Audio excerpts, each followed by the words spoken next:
Test. Test.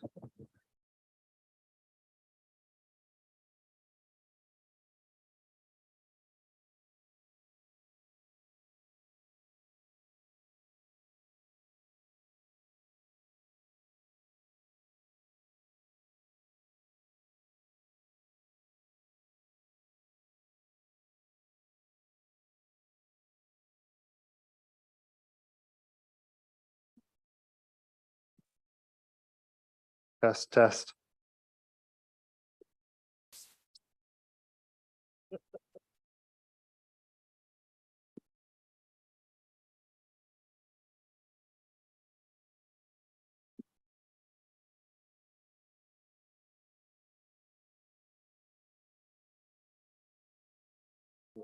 Yep.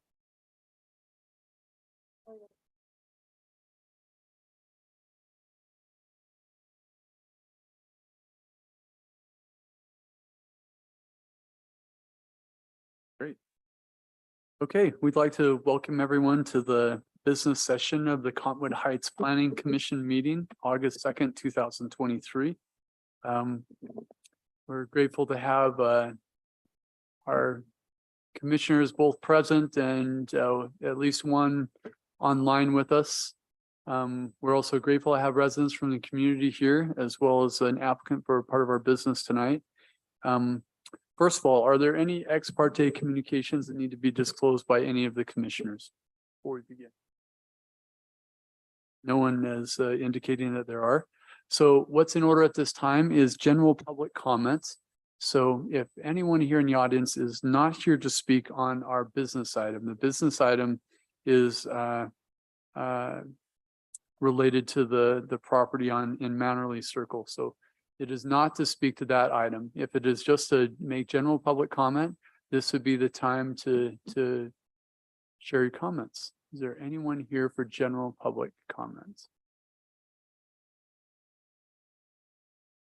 Okay, nobody present here, and we don't have anyone outside of our panelists online. So we will close the general public comments time and we'll proceed with our business items. We have just one business item tonight. It's project SUB-23-003, a public hearing and possible action on a subdivision amendment to combine the two adjacent parcels at 6796 South Mannerly Circle into a single lot. This amendment represents a change to the existing Cottonwood Manor subdivision, which requires a public hearing and planning commission approval. So what's in order at this time? We'll have a presentation from staff. Then we will proceed with public comments related to the business item.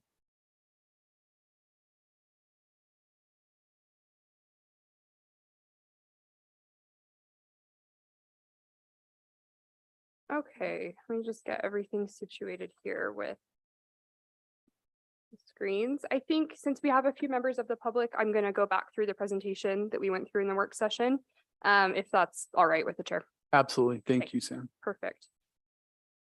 Let's see if I can get my stuff working. Great. So the action item tonight, the item on our business session is SUB-23-003.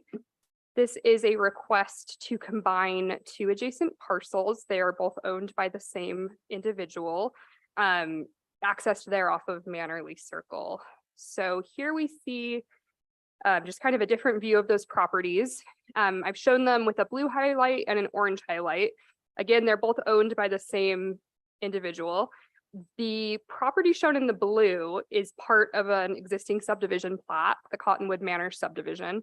The lot shown in the orange, or the parcel shown in the orange rather, is not part of an existing subdivision. It's just kind of a separate parcel, but obviously connected to lot 11 there. Because combining these two lots technically alters the outer boundary or outer frame of a subdivision's plat, subdivision amendment process is required by state code. Otherwise, it would just be processed at the staff level as a lot consolidation. So here's a different view of the properties. The orange property there on the west or the rear includes a steep hillside. It's an undeveloped hillside that slopes into Mill Hollow Park. If these two properties are combined, that in no way precludes any future construction from having to comply with all the standards for building near a hillside. So those would still be required in full, even if these two lots become one. Construction, just as kind of a procedural note, isn't reviewed by the Planning Commission. It's regulated through the building department through a building permit process. So the scope of what's before you tonight is limited only to combining the two lots, not any future construction on the property. We've conducted a staff analysis of the project and don't find any violation of city code present by the combination of these two properties. The lot size becomes larger, obviously exceeding the minimum lot size we require. It decreases the current structural lot coverage. It doesn't affect lot width or frontage. We did have some technical review comments that we did talk through in the work session, really focusing on making sure the updated subdivision drawing or plat identifies where that steep slope is and identifies the no development limitation on that, so that that's clearly communicated to anybody down the road who's reviewing it or maybe looking to purchase it, whatever the circumstance may be. If the subdivision amendment is approved by the Planning Commission, the project then goes through a full technical review with our staff and Salt Lake County to make sure all the procedural details are kind of buttoned up before it becomes finalized. In terms of public comment, we do have a public hearing tonight for any additional public comments. We received a couple of comments in advance of the meeting that were forwarded over to the commission, expressing a concern over the combination of these two parcels, in as much as it may result in the homeowner deciding to rebuild their home with a larger footprint, kind of expressing a desire that the home not be rebuilt due to the construction impacts on the neighborhood, expressing concerns over a future rebuild's compliance with HOA regulations, and expressing a desire that the subdivision amendment is denied to prevent a future rebuild. So I wanted to just include kind of the provisions and code references that relate to these concerns. So again, the commission's purview doesn't include reviewing or regulating any construction. If a future construction project is pursued and a permit is applied for, that's reviewed by the building department through the building permit process. So the scope of what's before you guys tonight is just the combination of two properties. Despite the fact that things can affect one another, it's really just the purview of that. By state code, if a subdivision amendment meets code, it is entitled to approval. And kind of along that same note, if a future rebuild is pursued, if the permit is pulled for that, and that rebuild meets all of the city codes, the city has no legal right to deny a homeowner the right to rebuild their home.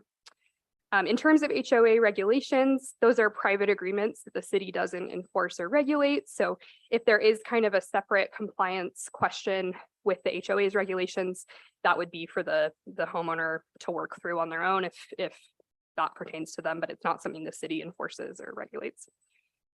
Because we have found that this proposal meets city code, we recommend approval of it. I've included kind of our notes here with the model motions for approval or for denial. And that's really everything I have to share tonight. We have the applicant here who can clarify more specifics about the project if needed, but that's what the code says. Thank you. Do we have any questions for staff at this moment? Just a quick question. I appreciate what you've told us so far. If residents do have concerns about the impact of this on their neighborhood, how do they address those? We understand that that's not our purview here, but yeah, so what are they to do? If it's a concern about construction, if a construction project is taken on, they can certainly work with staff to address those concerns, specifically the code enforcement department. They also, we're happy to provide permit information that's public record. So again, we don't have a proposal submitted to the city to build anything at this time, but if one was submitted and anybody wanted to see those plans, we can always share what's publicly available. There's approved hours of construction for when construction activity can take place. And if there's a violation to that, as with anything, that can be dealt with through the code enforcement department. Thank you. Any other questions? Any other questions for staff? Thank you. And we have the applicant here. Anything you'd like to share with us? Yes, thank you. Mike Spainhauer. I'm helping the property owner go through this process. So I'll just bring out a couple points that may or may not be useful, but there's one or two properties, we've talked about that this area has a rear parcel that's associated with the front parcel. And there's been one or two that have been combined before. So there's precedence there. And then the second thing is the existing home there, if they aren't combined, it actually does encroach into the rear yard setback. So it's a non-conforming structure. So if no construction was done at all, it would be a non-conforming structure as it is. If it stays the same. And that's pretty much all I wanted to point out. Thank you very much. Any questions for the applicant? No. Okay, thank you. Okay, we will open this item for public comment, and I don't have any comment cards here, but I believe we have a couple of individuals that would like to make public comment. You can come to the microphone, tell us your name and where you live, and we can just take you one at a time if you both have desire to speak. And then we have a timer over here, and we don't want this to be too onerous, but we do need you to stick to the 3 minutes. And we'll give you your 3 minutes. My name is Wendy Ziegler. I am the daughter of Ann Ziegler. I live in Holiday at 2557 East Valley View Avenue, but I'm here to speak for my 86-year-old mother. And I guess our concern with this is that the lines for these two properties is because of the significant drop off. I went down on the slope with an inclinometer, and that slope at the top part of the drop off measures between 37 and 42 degrees of steepness. It drops down to about 35 when you go down part way, and then as you get closer to the park, it is about 30 degrees of steepness. I truly believe these were separated at birth, so to speak, because of this steepness. And we are concerned that anything extending out further on this property would destabilize this situation. And by keeping these two lots as separate lots, it does not allow them to do that. So that would be my argument, to keep the two lots as separate lots. We don't need another Suncrest situation happening with houses falling off the hillside. Thank you very much. And do we have any, oh, please. We have another public comment. My name is Ann Ziegler, and I live at 6824 South Mannerly Circle, 2 houses south of this property. And we've lived there for 30 years. And my concern is, has a geological impact survey been performed? And I think it should be required for the slope for their property. My neighbor 2 houses down that's next door to them, they had to have it done, and they were told that they had to build back, but I don't know how many feet, 50 feet, whatever it is, whatever, was required. So with this new building going up, that she's tearing her house down and putting a new one up, it's going to extend out into that further line than that was required when I moved in. So I'm concerned about that, the safety, especially after what's happened in Draper. We don't know with earthquakes. We sit on an earthquake fault. It's just all pretty scary what's going on. I also was told that it would take 9 months to complete the tearing down of the house and putting a new one up. And to me, that's not realistic in this day and age with the supplies. It's just, they're not available. They have to come in. So I think that I'm really concerned about the advice that Michelle has been given for this property. So all I can say is with the narrow street that we live on, it's a dead end. We have 12 children within that street that play out in the street. They have signs and everything for people to slow down, but they don't.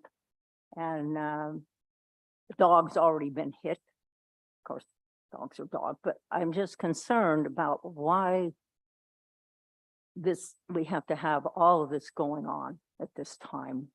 I just don't, and then with what my daughter had to say about the slope of the property, we're really concerned about that slope.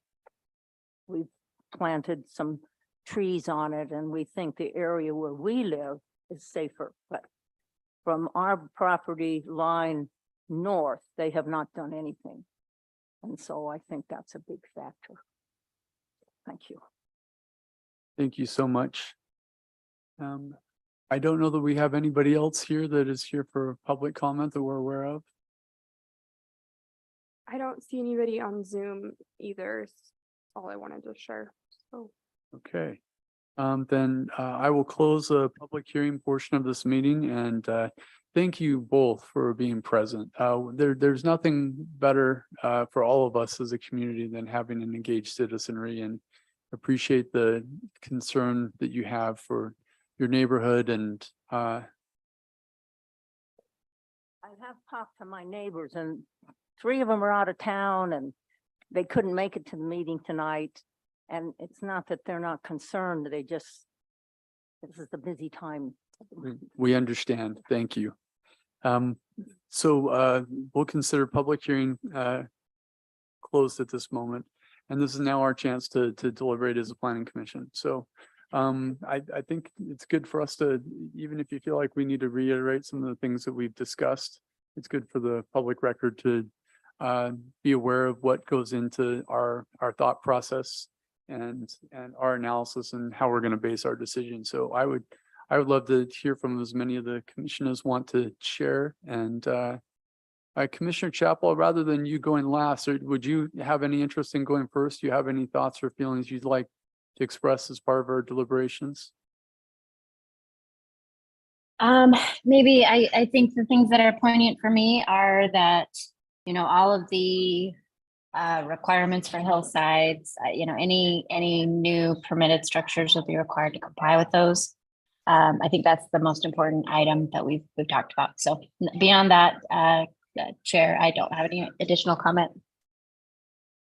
Thank you. I was just going to reiterate that too, is that it will be noted on the plat, and it says clearly here that this property is within the sensitive lands. And so any kind of, if construction were to take place, would have to adhere to anything that's part of those regulations. So yeah, at the subdivision level, we've included that note recommendation so that that's on the very plat showing this is where the 30% plus slope is.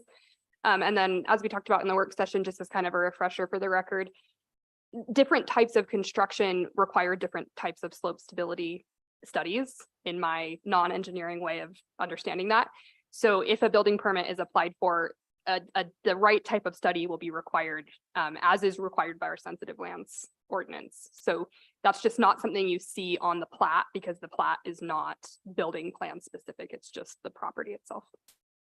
and also I would just remind, just in case some were not in the work session, that this commission is to look at land use, not construction. So appreciate the passion behind that and understand that, but that's our purview here. Sam, question for you. I see that there are 2 parcels within this plat that have already had this opened up. Was that plat amended at that time as well?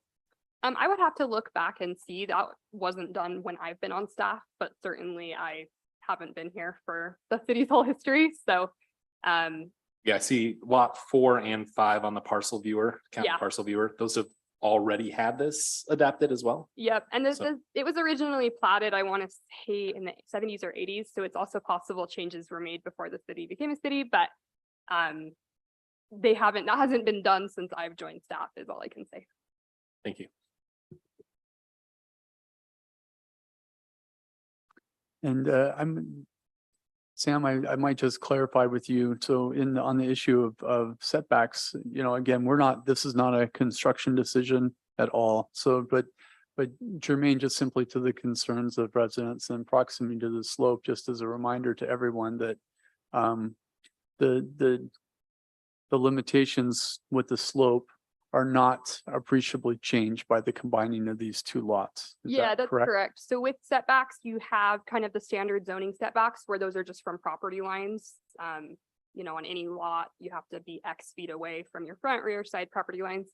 And then when you have slopes present, again, I'm not an engineer, but those slope stability reports will say typically a recommendation on, aside from just the property line setback, you need to be X feet setback from the slope for this type of construction. I don't know if you want to add anything, if you've worked with those more, but yes, it's kind of at both levels. And certainly part of that slope stability study that has to be done once the type of construction is proposed, because it relies on the details of what those plans are. And that's not something that happens at the subdivision level. Yeah, so the note to essentially encumber the plat where the slope is 30% is the minimum area you can't build on. And then, like Sam said, it depends on the type of house you're building. Does it have a basement, a foundation, second story? What is the load that structure is putting on the top of the hillside? What's the condition of the hillside in that spot? Very commonly, you can't build right up next to the top of the slope where it becomes 29% instead of 30. It's going to recommend, based on your house plans, a certain number of feet that you have to be set back. We've seen 20 feet a lot. It's not a standard, but 20 feet from the top of the slope has been seen before. But it again, it depends on the type of construction. And then on top of that, sometimes Giverny is an example of this. If you are within a certain distance that can be deemed safe, you have to over-engineer the foundation of the home, do some soil engineering on the backyard there. So it goes a lot of different directions. We don't know that until we know exactly what type of construction is proposed.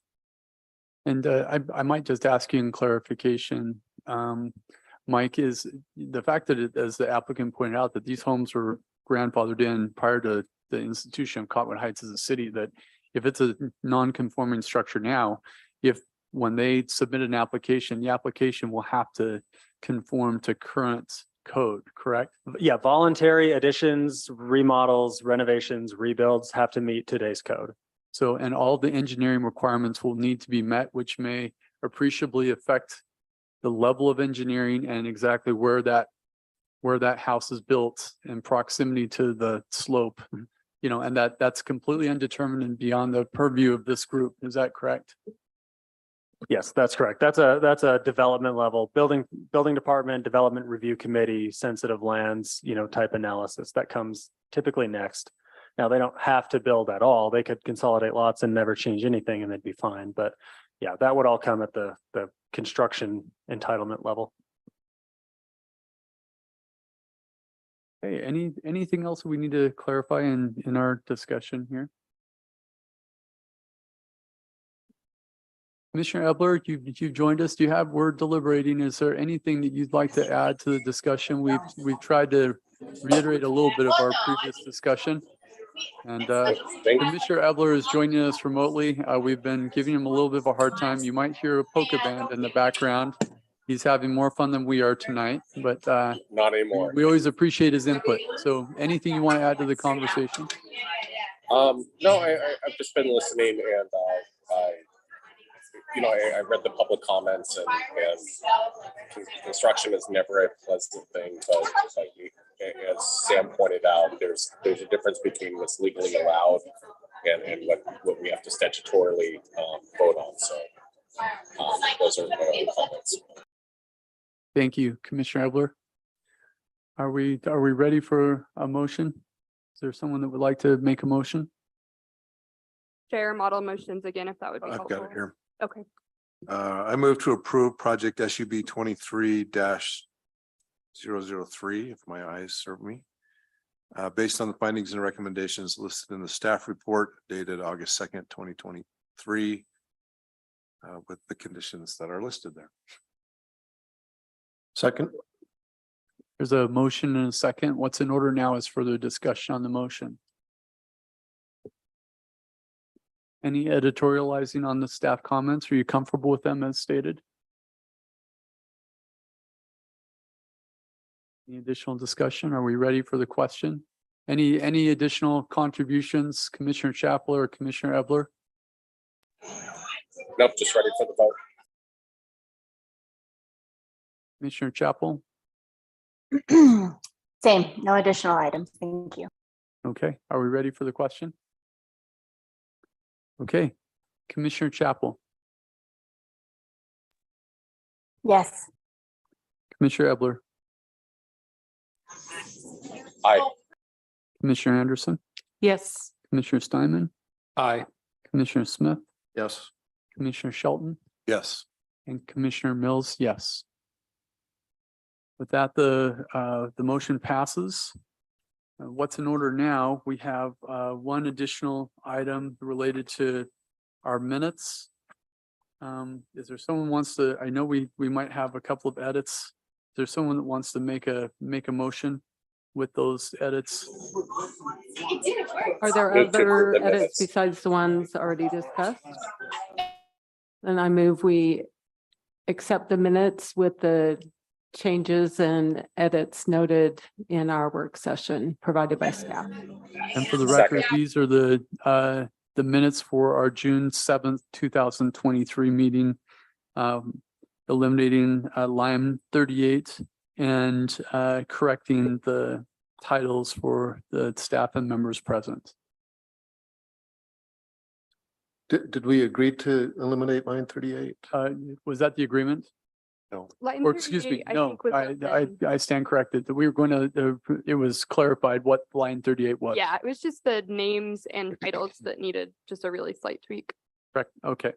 So with that simple edit then of the names and titles for members and staff present, other than that, the June 7th, 2023 minutes. All those in favor say aye. Aye. Any opposed? Aye. Excuse me, could we just take a look at the date on our, of those minutes? I'm seeing June 7th, 2023. The agenda says July 5th. Shoot, I think that's probably a mistake for me. It is supposed to be the ones you guys are approving are the June 7th. So the July 5th was like my placeholder, and I forgot to change it to June. But what 7th. we're voting on is the June 7th. Yeah. minutes. That's the Yes. corrected. That's minutes. okay. So- That's and- my fault. And it's all been corrected, so it was off in the packet, but on the vote and the corrections that need to be made. Staff, you're comfortable with where we've gone? Okay, great. And voted, agreed. And I think we need one more motion. Motion to adjourn? Second? We've got a motion and a second. All those in favor? Aye. Aye. Aye. Meeting adjourned. Aye. Aye. Thank you, Commissioner Evler and Commissioner Chapel. Good to be with you.